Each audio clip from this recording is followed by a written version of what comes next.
ሰላም ጤና ይስጥልኝ የተከበራችሁ ተመልካቾቻችን ከተወዳጁ ጣቢያችን ብስራት ዩቲዩብ ቻናል ወደ እናንተ የሚደርሰው የመረጃ ሰዓታችን ተጀምሯል። መረጃዎቹን ወደ እናንተ በማድረስ እኔ ሰብል አበበ ከእናንተ ጋር ቆይታ ማድረግ ይሆናል።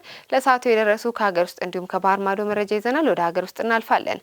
ሎተሪ ደርሶናል በማለት ሁለት ግለሰቦችን በማፍዘዝ የተለያዩ ንብረቶችን የዘረፉ ግለሰቦች የቦንጋ ከተማ እየፈለገ መሆኑን አስታወቀ።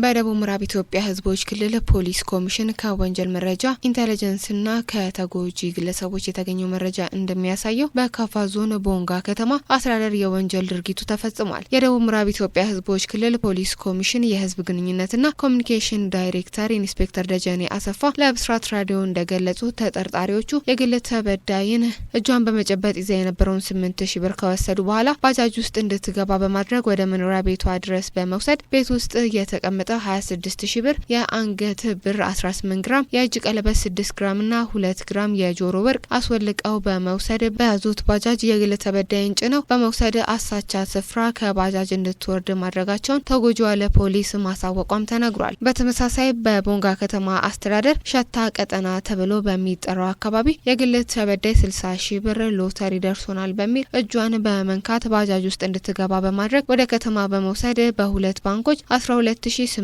እና 19600 ብር ለግብይት የያዘችውን 6600 ብርና የጣት ቀለበት 3 ግራም ወርቅ፣ የጆሮ ወርቅ፣ የአንገት 12 ግራም ወርቅና ዘመናዊ ስልክ በመውሰድ ተሰውረዋል። ህብረተሰቡ በተለምዶ አፍዛዝ አደንዝዝ በሚል ወንጀል ፈጻሚዎች መኖራቸውን አውቆ አስፈላጊውን ጥንቃቄ እንዲያደርግ በማሳሰብ በዚህ ወንጀል ተግባር ተሰማርተው የሚገኙ ግለሰቦችን ለመያዝ በሚደረገው ጥረት ጥቆማ ሊሰጡ ይገባልም ተብሏል። ተጎጂዎቹን ንብረት የዘረፉ ግለሰቦች የቦንጋ ከተማ ፖሊስ እያፈላለገ ሲሆን በከተማው በባለ 3 እግር ባጃጅ በመጠቀም የሚያጭበረብሩ በመኖራቸው ህብረተሰቡ ጥንቃቄ ሊያደርግ ይገባል ሲሉ ኢንስፔክተር ደጀኔ አሰፋ ጨምረው ለብስራት ራዲዮ ተናግረዋል ስትል ሳምሬ ስዩም ዘግባለች። በካፋ ዞን የፖሊስ አባሉን በአሰቃቂ ሁኔታ የገደለው ግለሰብ በእስራት ተቀጣ። በደቡብ ምዕራብ ኢትዮጵያ ሕዝቦች ክልል በካፋ ዞን ዋቻ ከተማ አስተዳደር ውስጥ ነው የወንጀል ድርጊቱ የተፈጸመው። ደቡብ ምዕራብ ኢትዮጵያ ሕዝቦች ክልል ፖሊስ ኮሚሽን የህዝብ ግንኙነትና ኮሚኒኬሽን ዳይሬክተር ኢንስፔክተር ደጀኔ አሰፋ ለብስራት ራዲዮ እንደገለጹት ተከሳሽ አንዷለም አሰፋ የተባለ ሲሆን ከምሽቱ 3 ሰዓት በሚሆንበት ጊዜ የዋቻ ከተማ አስተዳደር ፖሊስ አባል የሆነ የግል ተበዳይ ጨለማን ተገን በማድረግ በብረት ዱላ ደብድቦና በጩቤ ወቅቶ የግድያ ወንጀል መፈጸሙም ተነግሯል። ፖሊስ ተጠርጣሪውን በቁጥጥር ስር አድርጎ ባደረገው ምርመራ እንዳረጋገጠው ተከሳሹ የግል ተበዳይ የሆነው የፖሊስ አባል ጭንቅላቱን፣ ጀርባውን በብረት ዱላ በመደብደብና በጩቤ በመውጋት ህይወቱን እንዲያልፍ ማድረጉን በምርመራ አረጋግጧል። የምርመራ መዝገቡን በማደራጀት ክስ እንዲመሰረት ለአቃቤ ህግ መዝገቡን በመላክ ከፖሊስ የደረሰውን ምርመራ መዝገብ መነሻ በማድረግ በካፋ ዞን ፍትህ መምሪያ የልዩ ልዩ ወንጀሎች አቃቤ ህግ ግለሰቡን በኢፌዴሪ ወንጀል ህግ አንቀጽ 539 ንዑስ አንቀጽ 1 ሀ ላይ ያለውን ተላልፎ በመገኘቱ በፈጸመው ከባድ የሰው መግደል ወንጀል ክስ መስርቶበት ለካፋ ዞን ከፍተኛ ፍርድ ቤትም አቅርቧል። የካፋ ዞን ከፍተኛ ፍርድ ቤትም ከዞኑ አቃቤ የቀረበለትን የክስ መዝገብ ግራ ቀኙን ሲያከራክር ቆይቶ አቃቤ ህግ 8 የሰው ምስክሮችን አቀርቦ ካዳመጠ በኋላ ተከሳሹ ላይ ጥፋተኝነት ብይንም ሰጥቷል። በዚህም መሰረት በካፋ ዞን ከፍተኛ ፍርድ ቤት ተከሳሽ አንዷለም አስፋን በ13 ዓመት ጽኑ እስራት እንዲቀጣ ፍርድ ቤቱ ውሳኔ አስተላልፎበታል ሲል ኢንስፔክተር ደጀኔ አሰፋ ለብስራት ራዲዮ ተናግሯል። ዘገባው ሳምሬ ስዩም ነው። ተመልካቾቻችን አሁን ደግሞ ወደ ባህር ማዶ መረጃዎች እናልፋለን። በእስር ላይ የሚገኙት የቀድሞው ጠቅላይ ሚኒስተር ኢምራን ካን ልጆቻቸው አባታቸውን ለመጠየቅ የፓኪስታን ቪዛ ያስፈልጋቸዋል ተባለ።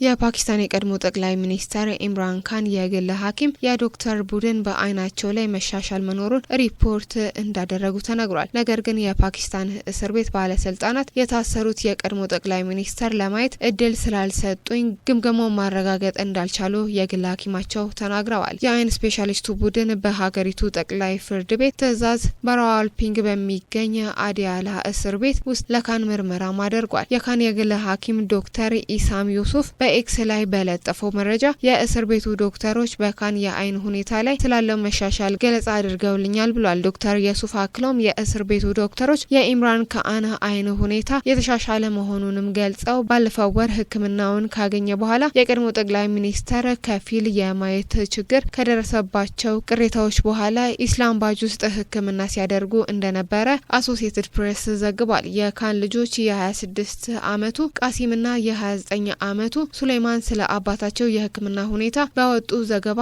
እርግጠኛ እንዳልሆኑ ቪዛ ካገኙ አባታቸውን መጎብኘት እንደሚፈልጉም ተናግረዋል። ኢራን የኒውክሌር ኃይልን በሰላማዊ መንገድ ለመጠቀም ቁርጠኛ መሆኗን አስታወቀች።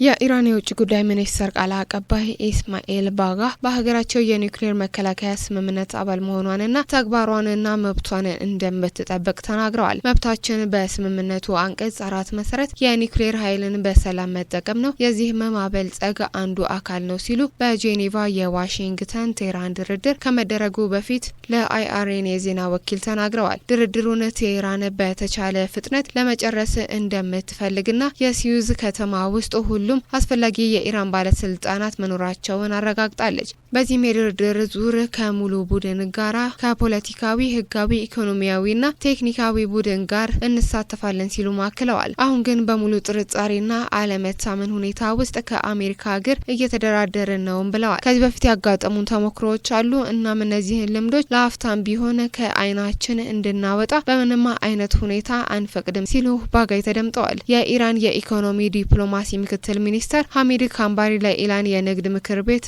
እሁድ ዕለት እንደተናገሩት የዩናይትድ ስቴትስ የኢራን ንግግር ዋሽንግተን ከፍተኛና ፈጣን ኢኮኖሚያዊ መመለሻ ባላቸው አካባቢዎች የገንዘብ ጥቅም ካገኘች የስኬት እድል አላቸውም ብለዋል።